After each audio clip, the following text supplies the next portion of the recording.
ദൈവത്തിന് മഹത്വമുണ്ടാകട്ടെ. ക്രിസ്തുവിൽ എളിയവനായ എനിക്ക് ദൈവം വെളിപ്പെടുത്തി തന്ന സത്യവചനങ്ങളെ പ്രസ്താവിക്കുവാൻ അവസരം നിന്ന ദൈവത്തിന് മഹത്വം. സത്യവചനങ്ങൾ കേൾക്കുവാൻ ആഗ്രഹിച്ചിരിക്കുന്ന നിങ്ങൾക്ക് എൻ്റെ സ്നേഹവന്ദനം. ദൈവത്തിന് മഹത്വം ഉണ്ടാകട്ടെ.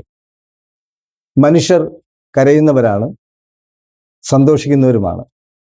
എന്നാൽ ദൈവസന്നിധിയിൽ കരഞ്ഞു പ്രാർത്ഥിക്കുമ്പോൾ നമുക്കും നമ്മുടെ തലമുറയ്ക്കും ഉണ്ടാകുന്ന നേട്ടങ്ങളെന്ത്, കോട്ടങ്ങളെന്ത് നമ്മൾ കൃത്യമായി മനസ്സിലാക്കിയിരിക്കണം. നമുക്കറിയാം, തിരുവെഴുത്തിലൂടെ മനസ്സിലാക്കിയത് നീതിമാന്മാരുടെ പ്രാർത്ഥന ദൈവം കേൾക്കുന്നു, പാപികളുടെ പ്രാർത്ഥന ദൈവം കേൾക്കുന്നില്ല. യോഹന്നാന്റെ സുവിശേഷം 9-ാം അധ്യായത്തിന്റെ 31-ാം വാക്യം. പാപികളുടെ പ്രാർത്ഥന ദൈവം കേൾക്കുന്നില്ല എന്നും ദൈവഭക്തനായിരുന്നു അവന്റെ ഇഷ്ടം ചെയ്യുന്നവന്റെ പ്രാർത്ഥന കേൾക്കുന്നു എന്നും നാം അറിയുന്നു. ഇത് യേശുവിനാൽ സൗഖ്യം പ്രാപിച്ച ഒരു കൂടന്റെ വാക്കാണ്. 1 പത്രോസ് 3-ാം അധ്യായത്തിന്റെ 12-ാം വാക്യം വായിക്കാം. കർത്താവിന്റെ കണ്ണ് നീതിമാന്മാരുടെ മേലും അവന്റെ ചെവി അവരുടെ പ്രാർത്ഥനയ്ക്ക് തുറന്നിരിക്കുന്നു. ദൈവത്തിന് മഹത്വം ഉണ്ടാകട്ടെ. കർത്താവിന്റെ ചെവി നീതിമാന്റെ പ്രാർത്ഥനയ്ക്കായി തുറന്നിരിക്കുന്നു. പാപികളുടെ പ്രാർത്ഥന ദൈവം കേൾക്കുന്നില്ല. പല വിശ്വാസികളും ചിന്തിക്കുന്നത്, ഞങ്ങൾ സ്നാനപ്പെട്ട് പരിശുദ്ധാത്മാഭിഷേകം പ്രാപിച്ചു, ദൈവരാജ്യത്തെക്കുറിച്ച് മനസ്സിലാക്കുകയും അതിനായി കാത്തിരിക്കുകയും ചെയ്യുന്ന തങ്ങൾ പാപികളാണോ? പലരുടെയും ചോദ്യമാണ്, സംശയമാണ്. നമുക്ക് ചെറുതായിട്ടുള്ള ഒരു ഉദാഹരണത്തിലൂടെ മനസ്സിലാക്കാൻ കഴിയും. മിക്ക വീടുകളിലും സംഭവിച്ചിട്ടുള്ളതാണ്. ഭാര്യയ്ക്ക് അലുവ കഴിക്കാൻ ആഗ്രഹം. ഭർത്താവിനോട് പറയുകയാണ്, ജോലിക്ക് പോയിട്ട് വരുമ്പോൾ അലുവ വാങ്ങിക്കൊണ്ട് വരണം. ഭർത്താവ് പറയുകയാണ്, അതിനെന്താ, ഞാൻ വാങ്ങിക്കൊണ്ടുവരാം, പക്ഷെ ഇതിൻ്റെ ഷർട്ടും മുണ്ടും നനച്ചിട്ടിരിക്കും. എന്നാൽ ഭർത്താവ് പ്രതീക്ഷയോടുകൂടെ അലുവ വാങ്ങി വരികയാണ്, എൻ്റെ ഷർട്ടും മുണ്ടും നനച്ചിരിക്കും. ഭാര്യ അലുവയെ പ്രതീക്ഷിച്ചിരുന്നെങ്കിലും ഷർട്ടും മുണ്ടും നനയ്ക്കുവാൻ മറന്നുപോയി. അത് നിസ്സാരമായി കണ്ടു. വന്നപ്പോഴേക്കും ഷർട്ടും മുണ്ടും നനച്ചില്ല. സ്വാഭാവികമായിട്ട് എന്ത് സംഭവിക്കും? അലുവ എടുത്ത് ദൂരെ എറിയുകയോ ശകാരങ്ങൾ ഉണ്ടാവുകയോ തമ്മിൽ ഇടർച്ച ഉണ്ടാവുകയോ ചെയ്യും. ഭാര്യ ഇത് കണ്ടെന്ത് ചെയ്യും? നല്ലതുപോലെ കരയും.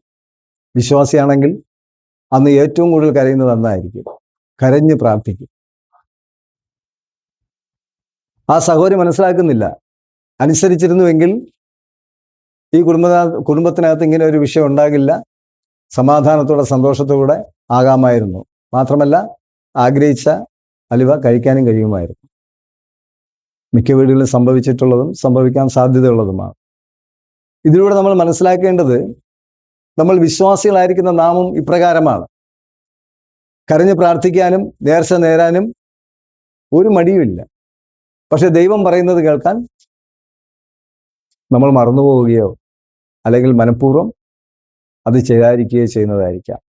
സദൃശവാക്യം 28-ാം അധ്യായത്തിന് 9-ാം വാക്യം വായിക്കുമ്പോൾ,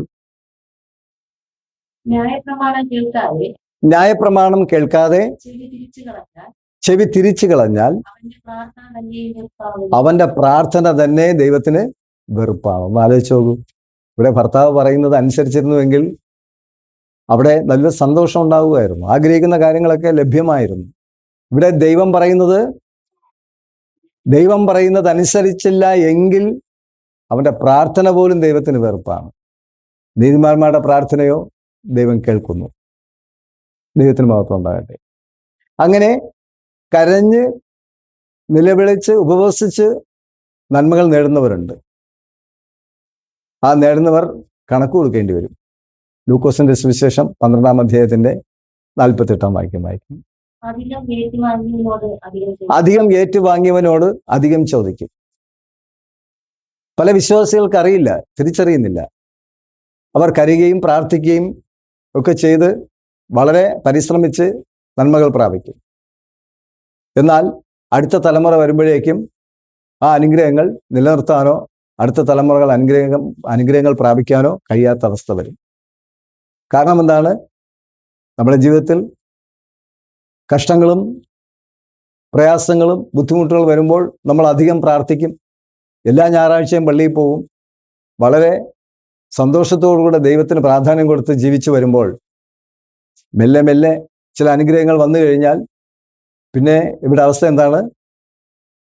പള്ളിയിലെ പാസ്റ്റർ ശരിയല്ല, അല്ലെങ്കിൽ പള്ളിയിലെ അച്ഛൻ ശരിയല്ല, പള്ളി ശരിയല്ല, പള്ളിയിലെ വിശ്വാസികളുടെ ഇടപാടുകൾ ശരിയല്ല എന്ന് പറഞ്ഞ് പതിയെ ദൈവത്തിൽ നിന്നും അകലുകയും ദൈവത്തിന്റെ അനുഗ്രഹങ്ങൾ നിലനിർത്താൻ കഴിയാതെ അടുത്ത തലമുറയിൽ വരുമ്പോഴേക്കും അവർ ശാപഗ്രസ്തരായി തീരുകയും ചെയ്യുന്നു.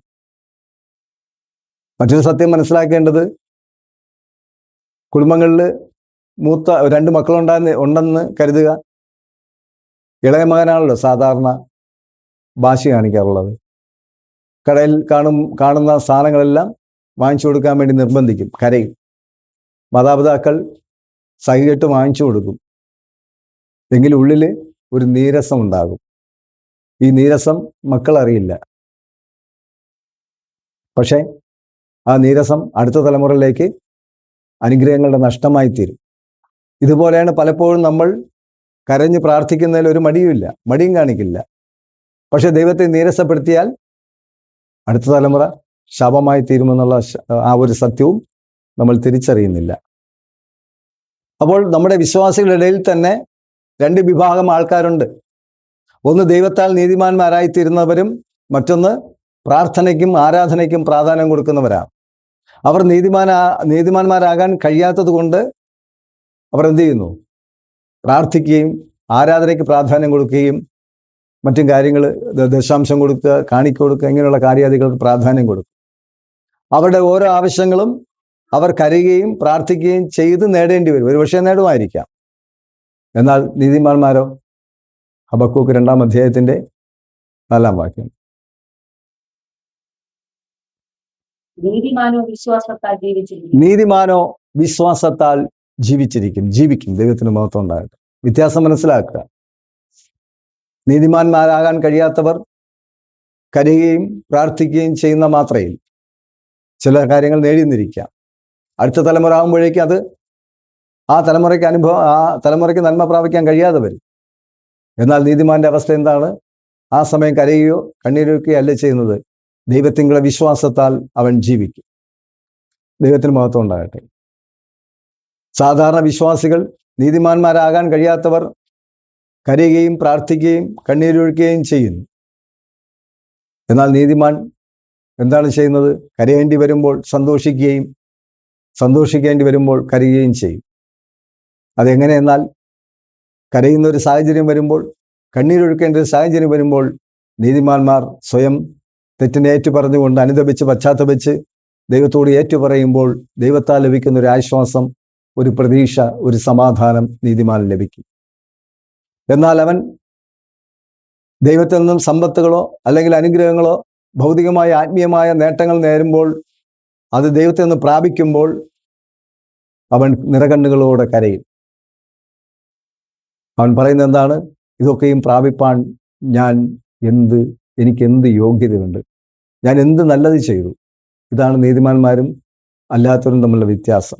ഇങ്ങനെയുള്ളൊരു മനസ്സ് നമുക്കുണ്ടെങ്കിൽ, കരയേണ്ടി വരുമ്പോൾ അനുദപിച്ച് പശ്ചാത്തപിച്ച് ദൈവത്തിൽ സന്തോഷിക്കുന്നൊരു മനസ്സ്, സന്തോഷം വരുമ്പോൾ ഇതൊക്കെയും ഇത് നേടുവാനുള്ള അർഹത എനിക്ക് എന്താണ്?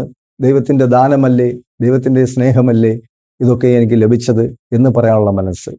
അങ്ങനെയുള്ള തലമുറ അനുഗ്രഹിക്കപ്പെടും. കാരണം ദൈവത്തിൻ്റെ അനുഗ്രഹം എന്ന് പറയുന്നത് ഒരു തലമുറയിൽ അവസാനിക്കുന്നതല്ല. ദൈവത്തെ ബഹുമാനിക്കുന്നവരെ ദൈവം 1000 തലമുറ വരെ അനുഗ്രഹിക്കുന്ന ദൈവമാണ്. അതുകൊണ്ട് പലരുടെയും ചോദ്യം ഇതാണ്: ദൈവത്താൽ നമ്മൾ അനുഗ്രഹങ്ങൾ പ്രാപിക്കുന്നു, ഒന്നുകിൽ അത് സ്ഥിരമാകുന്നില്ല, അല്ലെങ്കിൽ അടുത്ത തലമുറ വരുമ്പോഴേക്കും അവർ അനുഗ്രഹം പ്രാപിക്കുന്നില്ല. നമ്മുടെ കണ്ണുനീരും പ്രാർത്ഥനയും നീതിപൂർണമാണോ എന്ന് നമ്മൾ ഹിതപരിശോധന ചെയ്താൽ കൃത്യമായിട്ട് നമുക്ക് അനുഗ്രഹങ്ങൾ പ്രാപിക്കാനും കഴിയും. ഒപ്പം നമ്മുടെ തലമുറകളും അനുഗ്രഹം പ്രാപിപ്പാൻ ദൈവത്താൽ കഴിയും. ഇത്രയും പോലെ ദൈവം സഹായിച്ചു. ദൈവത്തിന് മാത്രം ഉണ്ടാകും.